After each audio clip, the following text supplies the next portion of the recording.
Documents related to formation of a company का full chapter हम revision ले रहे हैं।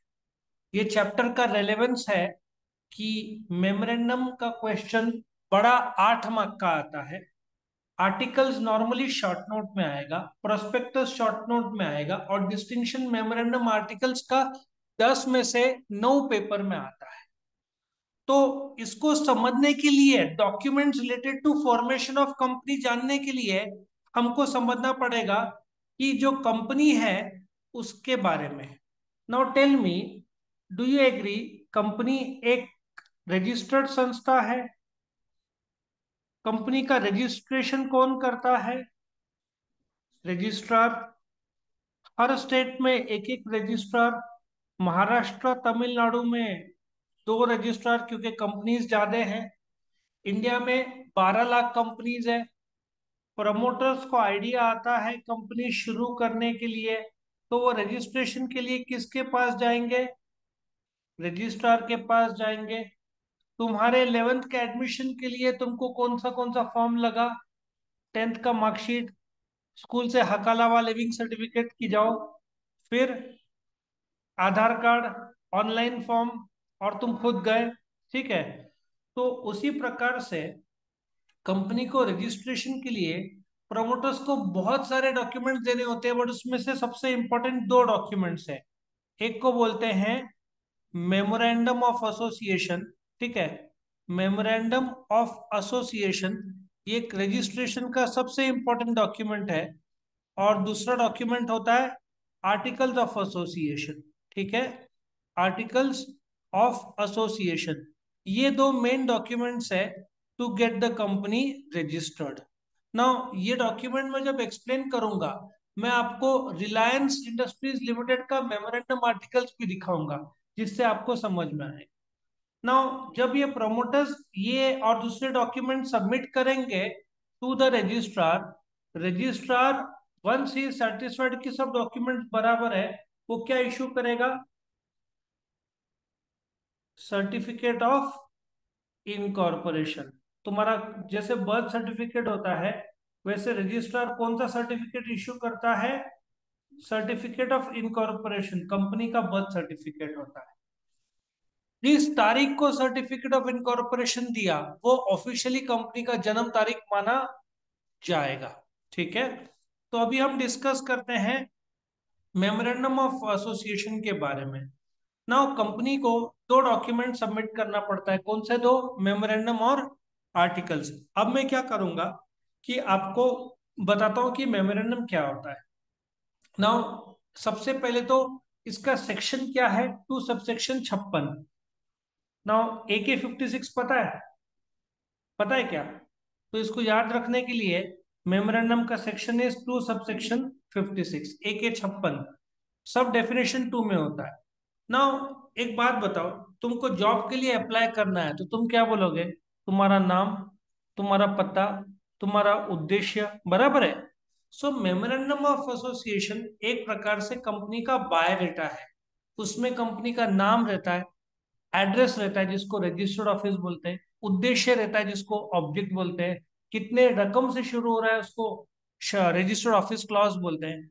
सो मेमोरेंडम रजिस्ट्रेशन के लिए सबसे इंपॉर्टेंट डॉक्यूमेंट है। मैं भी आपको क्या करूंगा, रिलायंस के मेमोरेंडम ऑफ एसोसिएशन में ले जाऊंगा तो आपको और क्लैरिटी आएगा।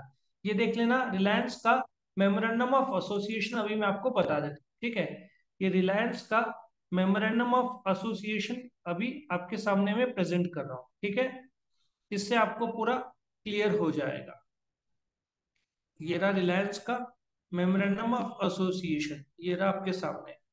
ये दूसरे कंपनी का है, बट मैं चाहूंगा कि आपको रिलायंस का ही बताओ। मुझे लगता है ये रिलायंस का मिल गया। ये देखो, रिलायंस का मेमोरेंडम ऑफ एसोसिएशन, सिंबल दिखा रिलायंस का।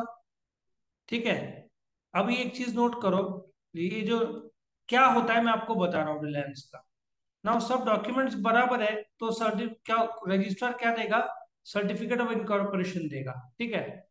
नाउ जरा ध्यान से देखना कि शुरू कैसे होता है इसमें। सबसे पहले मेमोरेंडम ऑफ एसोसिएशन शुरू हो रहा है।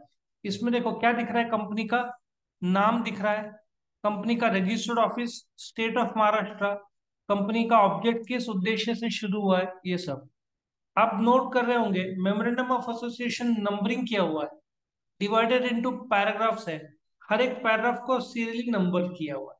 ये रजिस्ट्रेशन सबको करना पड़ता है, इसके बिना कंपनी का रजिस्ट्रेशन होगा नहीं। ये किसके पास जाता है? रजिस्ट्रार के पास जाता है। ये कौन सा डॉक्यूमेंट है? पब्लिक डॉक्यूमेंट है। इसमें कोई भी सीक्रेसी नहीं है। ये तुम्हारे सामने मैंने एक्सेस किया, ये पब्लिक डॉक्यूमेंट है। सो मेमोरेंडम क्या है? जो ओरिजिनली तुम फ्रेम करते हो, ये ओरिजिनल है या बाद में तुम इसका नाम चेंज भी कर सकते हो। देखो, ओरिजिनल रिलायंस जब एस्टेब्लिश हुआ था तो उसका नाम रिलायंस टेक्सटाइल इंडस्ट्रीज लिमिटेड था। समझ में आ रहा है? बाद में तुमने कंपनी का नाम चेंज किया, नाम चेंज करने के बाद तुमको नया मेमोरेंडम डालना पड़ता है। सो ये जो मेमोरेंडम है, ये आपका ओरिजिनली फ्रेम किया हुआ है या उसमें बदलाव किया हुआ है। ठीक है, ये ओरिजिनली फ्रेम्ड और अल्टर्ड। फीचर्स क्या है? प्राइमरी डॉक्यूमेंट है फॉर रजिस्ट्रेशन। उसके बाद में relationship of company with outsiders. अच्छा, आर्टिकल ऑफ एसोसिएशन कंपनी के कायदे कानून आंतरिक। फॉर एग्जाम्पल, तुम्हारा कॉलेज है, 75% अटेंडेंस, ये स्टूडेंट्स के लिए इंटरनल रूल्स एंड रेगुलेशंस है। ठीक है, उसके बाद वोटिंग या आइडेंटिटी कार्ड हमेशा कैरी करना है। So internal rules and regulations को आर्टिकल्स बोलते हैं। मेमोरेंडम बाहर के लोगों के लिए, आर्टिकल अंदर के लोगों के लिए। ठीक है। सो इसके जो फीचर्स है, it is prepared by promoters and needs to be signed by minimum public 7, 2 private और एक 1 पर्सन कंपनी। अब मैं आपको बताता हूँ इसका सिग्नेचर देखो आए। सिग्नेचर क्यों? क्योंकि कितने, अच्छा, Reliance Industries limited private limited है कि पब्लिक लिमिटेड है? पब्लिक लिमिटेड है, क्योंकि प्राइवेट लिमिटेड में नाम में पीवीटी लिमिटेड चाहिए, इधर दिया है नहीं दिया है। सो मुझे बताओ, सिंस पब्लिक लिमिटेड है तो कितने लोग साइन करेंगे? 7। ये देखो, ये 1 हुआ, 2 हुआ, 3 हुआ, 4 हुआ, 5, 6 और 7। कायदा इन्होंने फुलफिल किया, 7 लोग साइन करेंगे। 7 लोग ने, हर एक जन ने कितना क्वांटिटी ऑफ शेयर्स खरीदा ये भी दिया हुआ है। आ रहा है समझ में? 7 लोग ये प्रोमोटर्स या सब्सक्राइबर्स है। ये 7 के सिग्नेचर के बिना कंपनी रजिस्टर नहीं होगा। और एक विटनेस भी लगेगा जो ये 7 में से नहीं होना चाहिए। ठीक है, समझ में आ रहा है? सो 7 लोग पब्लिक, 2 लोग प्राइवेट कम से कम, और एक ओपीसी। इसमें क्लॉजेस रहते हैं जो मैं अभी एक ही करके बता रहा हूँ। अभी एक और चीज इंपॉर्टेंट है कि कंपनीज एक्ट में मिनिमम कितने चाहिए पब्लिक के लिए? 7 चाहिए। तो यहाँ पे देखो 7 दिया हुआ है, जो साइन किया हुआ है ना, 7 लोग। 6 नहीं चलता, क्योंकि कम से कम कितने चाहिए? 7। यहाँ पे कितने दिए हुए हैं? 7 दिए हुए हैं। अच्छा, अभी आपको क्या करना है कि ये समझना है क्लॉजेस। मेमोरेंडम में 6 चीजें, 1, 2, 3, 4, 5, 6, कोई भी सातवां नहीं है। तो पहला नेम क्लॉज। तुम्हारे सामने मैं रिलायंस का नेम क्लॉज वापिस से एक बार बता रहा हूँ। नाम क्या है कंपनी का बताओ? Reliance Industries limited. सो आप चेक करोगे तो देखो, इधर पहला लाइन, कंपनी का नाम क्या है? ये कंपनी का नाम बताता है। ये नाम कोई भी दूसरे कंपनी के साथ सिमिलर या सेम नहीं होना चाहिए। नहीं तो अपन, एप्पल इंडिया प्राइवेट लिमिटेड है, अपन खुद एप्पल नाम से कंपनी शुरू नहीं कर सकते, क्योंकि ऑलरेडी कंपनी रजिस्टर्ड है। क्या तुम इसका नाम चेंज कर सकते हो? ये कर सकते हो। रिलायंस ने ऑलरेडी नाम चेंज किया हुआ है। रिलायंस का ओरिजिनल नाम क्या था? Reliance textile industries limited. फिर इन्होंने क्या, कौन सा शब्द हटा दिया? टेक्सटाइल। अभी नाम क्या है? रिलायंस इंडस्ट्रीज लिमिटेड नाम। सो ये मेमोरेंडम ओरिजिनली जो तुमने रजिस्ट्रार को दिया था 1970s में, और बाद में बदलाव किया तो नया मेमोरेंडम देना पड़ता है। ठीक है, आया समझ में? तुम, ये नाम दूसरे के साथ मैच होना चाहिए, नहीं होना चाहिए। तुम प्रधानमंत्री या कोई दूसरे कंपनी का नाम कॉपी नहीं कर सकते, तुम्हारा नाम इंडिपेंडेंट होना चाहिए। ठीक है। अच्छा, पब्लिक लिमिटेड रहेगा तो नाम क्या रहेगा? टाटा स्टील। और पॉस को जाने दो, एप्पल का क्या नाम है इंडिया में? Apple India private limited. ठीक है, 2 प्रकार के कंपनीज है। सो एप्पल का मेमोरेंडम में एप्पल इंडिया प्राइवेट लिमिटेड है, और रिलायंस में क्या दिया हुआ है? Reliance Industries limited. इससे क्या पता चलता है कंपनी पब्लिक है कि प्राइवेट है? पब्लिक है। प्राइवेट लिमिटेड रहा तो क्या नाम डालना पड़ेगा तुमको? Private limited. आया समझ में? और ओपीसी रहा तो ऐसे ब्रैकेट में OPC smart services private limited डालना पड़ेगा। क्या? 1 पर्सन कंपनी, एक आदमी भी कंपनी ओपन कर सकता है, तो उस समय नहीं थी लेक्चर के लिए। ओके। नो ऑल्ट्रेशन, क्या तुम नाम चेंज कर सकते हो? एक कंसेप्ट, एक कंपनी था आयुर्वेदिक कंसेप्ट, तुम जानते नहीं होंगे, पर तुम हिमालय नाम जानते हो, उन्होंने अपना नाम चेंज किया। सो पहले तो एप्पल भी एप्पल कंप्यूटर्स था, उन्होंने नाम चेंज करके क्या कर दिया, एप्पल इंक, सुना होगा, तो that is the new name. ठीक है। सो तुम खुद से नाम चेंज करो, तुम पब्लिक से प्राइवेट कर रहे हो, या सेंट्रल गवर्नमेंट को लगता है कि नाम चेंज करना जरूरी है, बहुत दूसरे कंपनी के साथ सिमिलर है, तो तुम चेंज कर सकते हो। नेक्स्ट कौन सा क्लॉज है? एड्रेस क्लॉज या रजिस्टर्ड ऑफिस क्लॉज। मुझे बताओ, रिलायंस का रजिस्टर्ड ऑफिस कहाँ पे है? वैसे मुंबई में नरीमन पॉइंट। ठीक है। हर एक कंपनी का हेड ऑफिस रजिस्ट्रेशन के दिन या रजिस्ट्रेशन के 30 डेज के अंदर कंपलसरी होना चाहिए। आया समझ में? तुम इसको चेंज कर सकते हो, यस। अच्छा, इंपॉर्टेंट क्यों है रजिस्टर्ड ऑफिस? क्योंकि कंपनी के हर एक मीटिंग्स, रजिस्टर्स, मीटिंग मतलब एनुअल जनरल मीटिंग, एक्स्ट्रॉर्डिनरी और एक्स्ट्रॉर्डिनरी जनरल मीटिंग, सब के सब कहाँ पे होते हैं? कंपनी के रजिस्टर्ड ऑफिस के अंदर, या तो सिटी जहां पे रजिस्टर्ड ऑफिस सिचुएटेड है। फॉर एग्जाम्पल, अशोका बिल्डकॉन का नाम सुना है? उसका रजिस्टर्ड ऑफिस वडाला नासिक में। ठीक है। या तो वडाला में रखो या नासिक में कहीं पे भी रखो तो चलेगा। ओके। फिर ऑब्जेक्ट लॉस। ऑब्जेक्ट लॉस मतलब रिलायंस का ऑब्जेक्ट क्या है, किस उद्देश्य से शुरू हुआ? To carry on the business of manufacture dealer. ठीक है ना? यहाँ पे बेंजीन, मेथनॉल, प्रोपिलीन, समझ में आ रहा है? ऑब्जेक्ट्स के दो भाग होते हैं। फॉर एग्जाम्पल टाटा स्टील होता तो मेन ऑब्जेक्ट क्या होता? Selling steel. अदर ऑब्जेक्ट क्या होता? Selling scrap. आया समझ में? सो जो ऑब्जेक्ट क्लॉज है, तुम किस उद्देश्य से शुरू हुए, एक तो मेन ऑब्जेक्ट जो काम है, और दूसरा ऑब्जेक्ट अदर ऑब्जेक्ट्स होगा। और ऑब्जेक्ट्स इलीगल, इमोरल, तुम अ, अभी महाराष्ट्र में बीफ बैंड है, तुमने बीफ का कुछ ओपन किया, या गुटखा बैंड है, तुमने गुटखा मैन्युफैक्चरिंग शुरू किया, नहीं कर सकते, वो इलीगल माना जाएगा। ठीक है। अच्छा, तुमने, रिलायंस ने क्या काम बोला इधर देखो, एमोनिया, एडापिक एसिड, ये पूरा लिस्ट दिया, डू यू एग्री? इसके बाहर रिलायंस मैन्युफैक्चर नहीं कर पाए। जो इसमें काम दिया है, इसके दायरे के अंदर ही काम करना है। रिलायंस के पास आज पैसा है, मूवी प्रोड्यूस कर सकता है, यस, बट इसमें दिया हुआ है मूवीज नहीं, तो क्या रिलायंस कर पाएगा? बिल्कुल नहीं। इसके बाहर तुम काम कर सकते हो? नहीं। जैसे तुम कॉमर्स कर रहे हो, तो आर्ट्स का एग्जाम तुमको मार्कशीट मिलना नहीं है, या साइंस कर रहे हो, साइंस तो कॉमर्स का मिलेगा नहीं, बट साइंस से कॉमर्स शिफ्ट कर सकते हो, अब तुमको साइंस का मार्कशीट नहीं मिलेगा। ठीक है। आगे बढ़ते हैं। डॉक्ट्रिन ऑफ अल्ट्रा वायरस मतलब कोई भी एक्टिविटी जो मेमोरेंडम के बाहर है वो इलीगल है। फॉर एग्जाम्पल, ये ऑब्जेक्ट क्लॉज है, देखो, फिनॉल, स्टाइरिन, अलग अलग इनके केमिकल जो है, इसके बाहर ये लोग कुछ नहीं बना पाएंगे, इसके बाहर कुछ क्या तो ultra vires outside the scope माना जाएगा, एंड देयरफॉर इलीगल माना जाएगा। ठीक है। इफेक्ट्स ऑफ अल्ट्रा वायरस और डायरेक्टर्स पर्सनली जवाबदार होंगे। फिर तुम चेंज कर सकते हो ऑब्जेक्ट क्लॉज को, कोई दिक्कत नहीं है, तुम चेंज कर सकते हो, बट कोई चेंज करना नहीं चाहता। तुम, मारुति कंपनी सडनली टायर बनाना शुरू करेगी तो नाम खराब होगा। मारुति का मेन काम क्या है?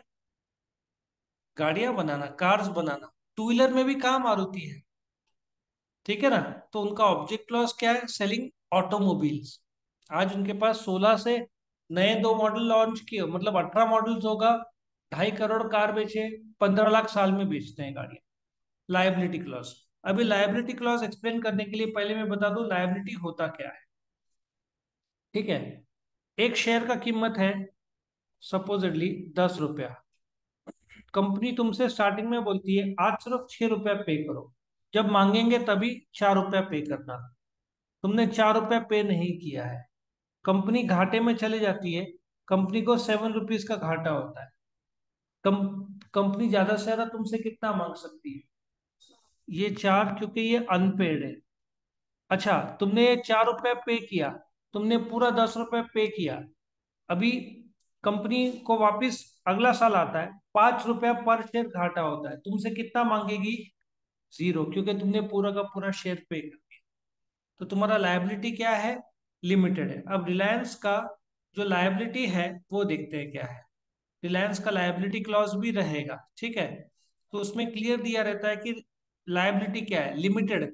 अनलिमिटेड रहा तो तुमको पूरा साथ देना पड़ेगा, और एक लिमिटेड बाय गारंटी रहा तो तुमने बोला कि हम 10 लाख रुपए देंगे कंपनी बंद हुआ तो दैट 10 लाख रुपीज वो गारंटेड रकम है। तो तीन प्रकार के लायबिलिटी होते हैं। एक, ये जो 4 रुपया है इसको क्या बोलेंगे हम, लिमिटेड लायबिलिटी। अनलिमिटेड में जितना घाटा हुआ पूरा तुम दोगे, और लिमिटेड बाय गारंटी में वो रकम जो तुमने प्रॉमिस किया है कि जो तुम दोगे कंपनी बंद हो गया तो। सो रिलायंस का हम देखते हैं लायबिलिटी क्या है, इधर तुमको मैं बता देता हूँ। ये ऑब्जेक्ट लॉस था, ठीक है। और देखता हूँ आगे में कहाँ लायबिलिटी में तुम्हारे लिए ढूंढ पाऊँ। देखो यहाँ पे क्या दिया है, लायबिलिटी ऑफ मेंबर्स क्या है बताओ, लिमिटेड है। इसका मतलब तुमने रिलायंस का शेयर्स का पैसा दे दिया, रिलायंस को घाटा हुआ तो तुमसे मांगेंगे, द आंसर इज नो। क्यों? तुम्हारा जवाबदारी रिलायंस के प्रति कितना है, शेयर्स का पैसा दिया उतना ही है। उसके बाद नेक्स्ट क्या है, ऑल्ट्रेशन, तुम चेंज कर सकते हो, इसको बढ़ा सकते हो, घटा सकते हो। और सब्सक्रिप्शन क्लॉज सिंपल सा है, सब्सक्रिप्शन क्लॉज में कितने लोग साइन करेंगे, 7 लोग, प्लस एक कौन होगा, विटनेस। तो ये तुम्हारा था मेमोरेंडम। अभी article of association. Article of association basically कायदे कानून है कंपनी के इंटरनल मैनेजमेंट के लिए। कौन कौन से कायदे होंगे, मैं तुमको रिलायंस का भी आर्टिकल्स बता देता हूँ। ये देखो, ये रिलायंस का आर्टिकल्स है। को अच्छा कंपनी है तो कायदे किस किस प्रकार से होंगे यहाँ पे मैं तुमको बताता हूँ। कायदे, एक होगा शेयर कैपिटल का बदलाव या कुछ करना हो, उसके बाद लियन कुछ रोक लगानी हो, शेयर्स पे मांगना हो 4 रुपया, या हो सकता है शेयर्स का बेचना, ट्रांसफर करना। किसी की डेथ हुई तो क्या होगा, मतलब डायरेक्टर्स मीटिंग्स, शेयर का जब्ती, सब कायदे इंटरनल वो इधर दिया है।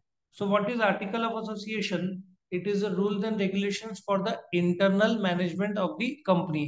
रजिस्ट्रेशन के टाइम में कौन से दो डॉक्यूमेंट देने पड़ते हैं, मेमोरेंडम और आर्टिकल्स। मेमोरेंडम क्या है, उसमें 6 क्लॉज है, तुम्हारा name, register, also object clause, ठीक है। और आर्टिकल्स क्या है, तुम्हारे इंटरनल रूल्स एंड रेगुलेशन। देखो इधर पूरा लिस्ट दिया है, शेयर कैपिटल या बढ़ना घटना, मीटिंग में जो कायदे, डिविडेंड के कायदे, शेयर्स के कायदे, ये सब internal rules and regulations company तय करती है। आया समझ में, यस और नो? उसके बाद ये एंट्रेंचमेंट ऑफ आर्टिकल्स क्या होता है। एंट्रेंचमेंट ऑफ आर्टिकल्स में मेजरली देखो मैं बोलता रहा हूँ, सपोजिटली कंपनी को कुछ इंपॉर्टेंट, देखो वोटिंग में कितने लोग, 100 में से कितने लोग वोट करेंगे, 51 लोग वोट करेंगे और मेजोरिटी जीत जाएंगे। सपोजली तुम्हारे पास 51 शेयर्स है, 51% शेयर्स है। तुम क्या करोगे, हर बार अपनी मनमानी करोगे। मेरे पास 12 टक्के है, मेरे को डायरेक्टर को अपॉइंट करना नहीं है, बट मैं कुछ कर पाऊंगा नहीं, क्यों, 51% हमेशा वोटिंग जीत जाएंगे। तो एक एंट्रेंचमेंट प्रोविजन आता है जिसमें यदि ऐसा लिखा हो कि कंपनी को बड़ा कर्जा लेना है तो 51 नहीं, 90% लोग ने हाँ बोला तो ही ले पाएंगे। इसका मतलब ये हुआ कि ना 51% वालों की मनमानी नहीं चलेगी, कितने लोग लगेंगे, 90%। तो इसको एंट्रेंचमेंट प्रोविजन बोलते हैं। तुम क्यों डाल सकते हो भाई, हर बार मेजोरिटी लोग अपने मनमानी करेंगे तो 90% फिर लगेगा उस एंट्रेंचमेंट क्लॉज के लिए, ठीक है। यदि मैंने बोला कि टेस्ट कितने लोग को नहीं चाहिए, आधे लोगों ने हाथ ऊपर किया तो टेस्ट कैंसिल, लेकिन मैं बोलूंगा नहीं, यदि 10 स्टूडेंट है तो 9, 100 स्टूडेंट है तो 90 लोगों ने बोला टेस्ट नहीं चाहिए तो ही टेस्ट कैंसिल होगा, नहीं तो नहीं होगा। ठीक है, समझ में आया? तुम ऑल्टरेशन ऑफ आर्टिकल कर सकते हो मीटिंग में जाकर। देखो मेमोरेंडम आर्टिकल्स का बदलाव सेम है। क्या करोगे पहले, क्या करोगे, मीटिंग बुलाओगे, उसमें क्या बोलोगे, 100 में से 75% लोगों ने बोला चेंज करो, तो तुम क्या करोगे, नाम या जो भी आर्टिकल में बदलाव करना है चेंज कर लोगे। अब ये डॉक्ट्रिन ऑफ इंडोर मैनेजमेंट क्या होता है, ये भी शॉर्ट नोट के लिए आएगा। अभी लेट अस अंडरस्टैंड, तुम एक कंपनी हो, मैं एक कंपनी हूँ, तुम मेरे को बोलते ना 1000 किलो सीमेंट मेरे से ऑर्डर करना चाहते हो, बट डू यू एग्री कि क्या मेरे मेमोरेंडम में सीमेंट बेचने का है कि नहीं, दिया हुआ है कि नहीं? मेमोरेंडम में ऑब्जेक्ट क्लॉज रहता है, डू यू एग्री? हाँ। तो टेल मी, तुम मुझे मेरे से सीमेंट खरीदना चाहते हो, बट क्या मेरे मेमोरेंडम में बेचने का मैं बेच सकता हूँ कि नहीं? तो डॉक्ट्रिन ऑफ इंडोर मैनेजमेंट बोलते हैं कि तुम जब मेरे से डील कर रहे हो, ठीक है, ये देखो इधर क्या बोला है, it is an accepted certain information bye outsiders. यदि तुमने मेरे से डॉक्यूमेंट किया, ठीक है, या मेरे को ऑर्डर दिया, तो मैंने जो भी प्रोसीजरल पार्ट है अभी तुमको बेचने के, वो मैंने पूरे किए होंगे। फॉर एग्जाम्पल, तुम कॉलेज में एडमिशन लेते हो, तुम डॉक्यूमेंट सबमिट करते हो, तो ये एग्री, उसके बाद कॉलेज अपने इंटरनल प्रोसीजर करेगा, बोर्ड को भेजेगा डेटा, असेंबल करेगा, फाइलिंग करेगा, सब एक जगह पे रखेगा। Now doctrine of indoor management बोलता है कि अह, जो इंटरनल प्रोसीजर है कॉलेज के, तुम्हारे डॉक्यूमेंट तुमने सबमिट कर दिया, क्या तुम जाकर चेक करते हो बाद में क्या होता है? अच्छा, तुम होटल में गए, तुमने खाना ऑर्डर किया, वो ठीक से बना रहा है कि नहीं तुम चेक करते हो? तुम प्रेज्यूम करते हो कि वो खाना बना रहा है, मसाले बराबर मिक्स कर रहा है, और जो भी रिक्वायरमेंट है अच्छे टेस्ट के लिए वो कर रहा है, बराबर है। सो तुम जब कोई काम देते हो सामने वाले को, तुम एज्यूम करते हो उसका इंटरनल प्रोसीजर फॉलो किया जा रहा है, तुम वो चेक करने की जरूरत नहीं है। उसको क्या बोलते हैं? Doctrine of indoor management.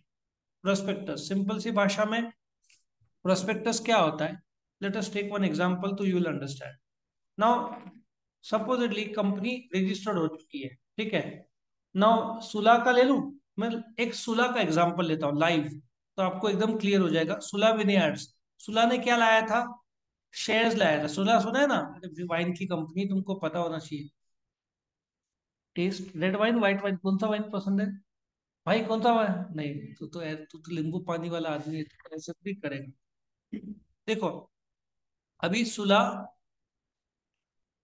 ने शेयर्स बाजार में लाए, it is the number one wine company in India, 70 lakh bottle साल में बनाता है, ठीक है। नाउ सुला को शेयर्स बाजार में लाने थे, ठीक है, ये देखो ये सुला, सुला विनेयार्ड्स, पहले वो प्राइवेट लिमिटेड थी, शेयर बाजार में लाया तो क्या बन जाती है? Public limited. तो सुला को शेयर्स का पैसा कौन देंगे? लोग देंगे, ठीक है, पीपल।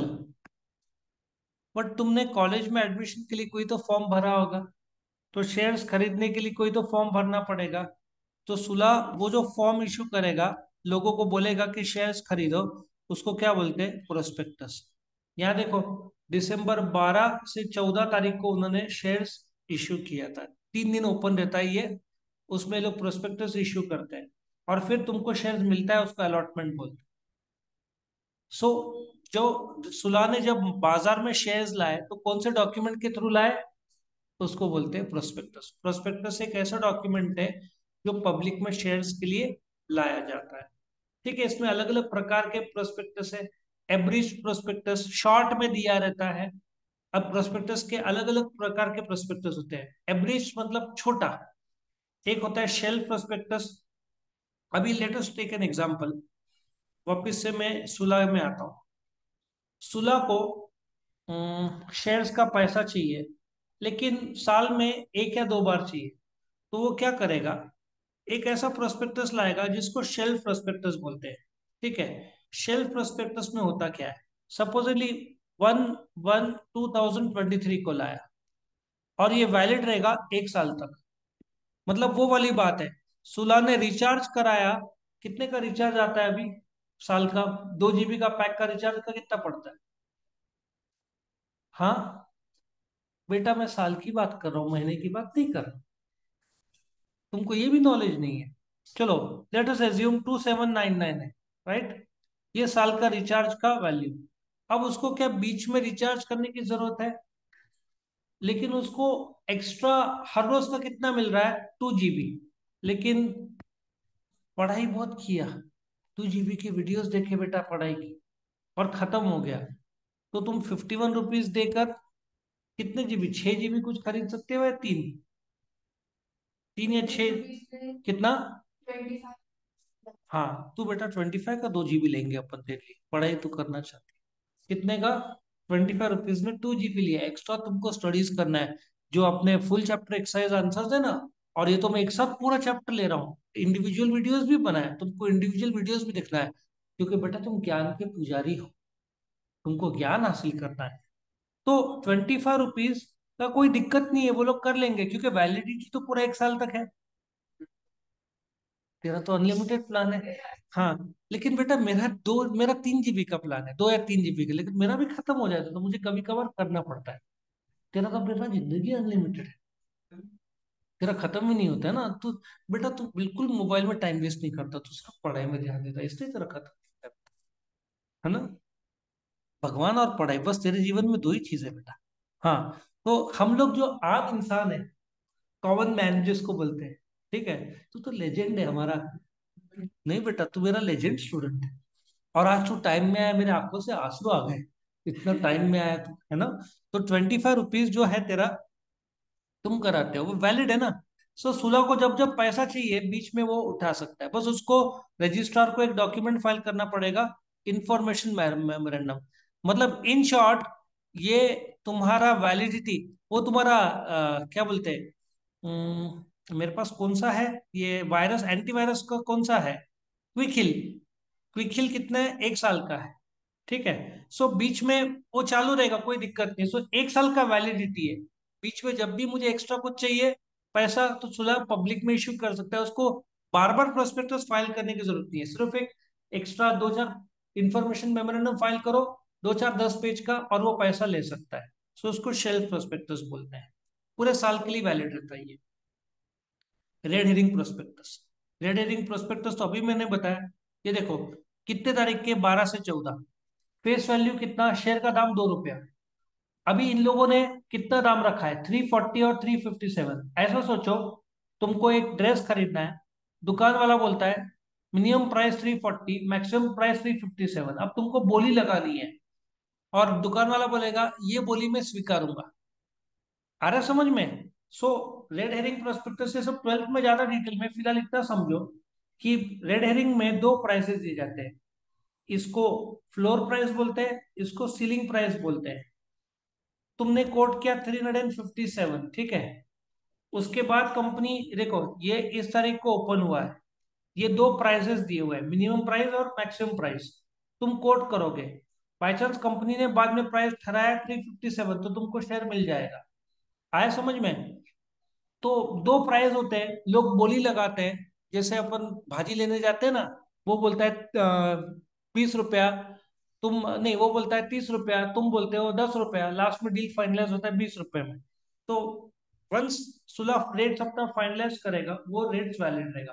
तुम्हारा बैठता है तो मिलेगा शेयर, नहीं बैठता है तो कैंसिल हो जाएगा। इसको रेड हेरिंग प्रोस्पेक्टस बोलते हैं। शॉर्ट में बताया, 12th में पूरा डिटेल में आएगा।